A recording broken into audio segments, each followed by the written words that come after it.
Tonight at 11 o'clock, our 11 Investigates takes a look at problem elevators in downtown Toledo apartment buildings, specifically the Commodore Perry and LaSalle apartments. Tenants trapped, elevators out of service. That happens more than you'd like. Lead investigator Brian Duggar joins us to preview the story tonight. Ever been caught in an elevator? I have not, but that'd be terrifying. It really would. I knew one person that actually it fell down a few floors. That would be really crazy. So what's the history behind this story and how we get involved? Yeah, the history behind it is we've had several people here at WTUL who have lived in both those apartments over the years. I mean, they're right downtown, very convenient location, and you know, I mean, they've had issues. You know, the one person, you know, dropped like dramatically, and when we were putting the story together, another employee actually got trapped in the elevator. So what were some of your findings when you started digging into it? There must be some records on was it hard getting records on the maintenance?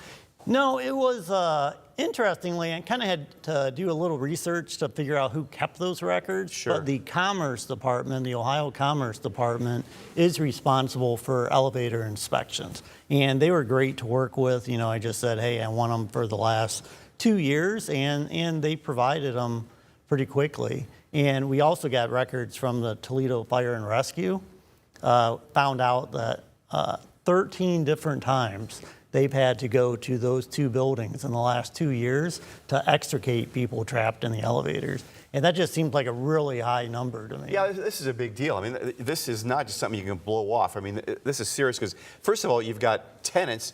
They pay rent to live there, and they deserve to have working elevators. Oh, absolutely. And you know, somebody we had talked to who's a former tenant now, because his family just struggled with the elevators there. You know, he said some of his neighbors had mobility issues, and you know, they could not get up and down the elevators. And in his case, he said sometimes, you know, I had plans for the weekend to go out, but he'd have to go down the stairs, and the stairs would go outside, which he didn't want to do. He couldn't get up and down the elevator. So he said sometimes he just kind of kicked his shoes off and, you know, stayed in on the couch.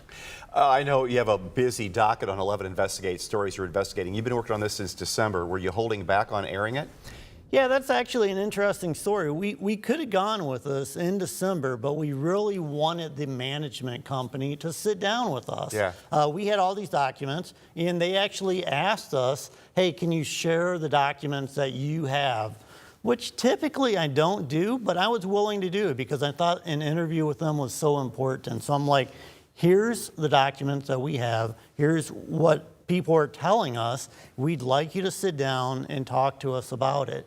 And they told us that we likely can sit down the beginning of January. So we waited, and then we got to the beginning of January, and they're like, sorry, we're unavailable. Wow. So let's run it. Yeah. That story runs at 11 o'clock tonight? Story runs at 11 o'clock tonight. Yep. All right. Brian Duggar, thank you so much for being with us right now. That stuff.